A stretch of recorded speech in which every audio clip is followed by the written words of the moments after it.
Welcome to Win the Day from Back to the Bible. I'm your coach, Pastor Nat, and today we're going to talk about your true reputation. When I say the term doubt, what comes to mind? Maybe it's something that you've doubted in your life. Maybe it's regarding faith, maybe a health prognosis, or maybe even the future of our country. You doubt where we're headed. Now, when I say the term doubter, what or who comes to mind? I have no doubt that Thomas was the first name and person that came to mind. So why is Thomas famous for his doubting? Should this be his legacy? Let's go back to the Bible for the answers. This is what John writes in John chapter 20, beginning in verse 24. Now Thomas, one of the 12, called the twin, was not with them when Jesus came. So the other disciples told him, "We have seen the Lord." But he said to them, "Unless I see in his hands the mark of the nails, and place my finger into the mark of the nails, and place my hand into his side, I will never believe." Well, there you have it. Now we understand Thomas was a doubter. But is that so wrong? Is he any different than the other disciples? I mean, what about us? Would we not doubt? No, I think if we're honest, Thomas is a lot like us. In fact, he's just like the other disciples. The other disciples, as we know, failed to believe the resurrection at its first report. So let's face it, people don't come back from the dead. We would doubt a claim like this. So what does he ask for? He's looking for evidence.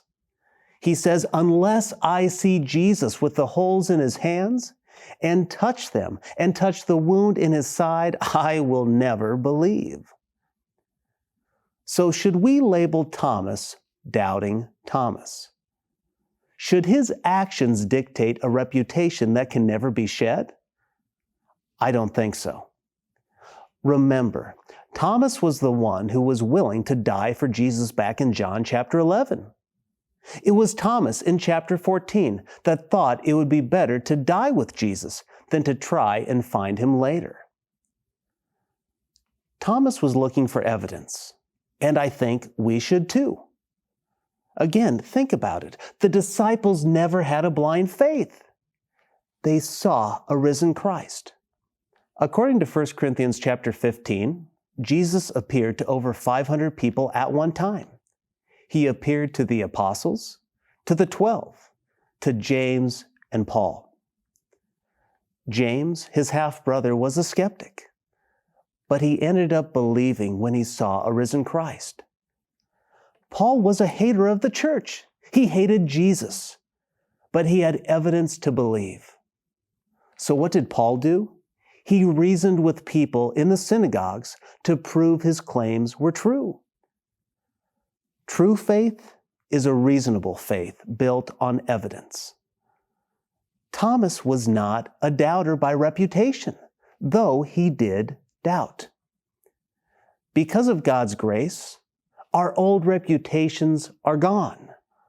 Our record is wiped clean. He gives us a new name. He gives us a new reputation. And he gives us a new future. So today, whatever reputation you feel that you must carry, throw it away. No matter what people think. If you are a new creation in Christ, you have a new nickname according to Ephesians chapter 2. What's that nickname? Masterpiece. I want you to do two things for me today. First, comment below how this passage helps you understand your faith in Christ. And second, I want you to share this message with someone who needs to let go of their past. Thomas was a masterpiece. So are you, and so are they.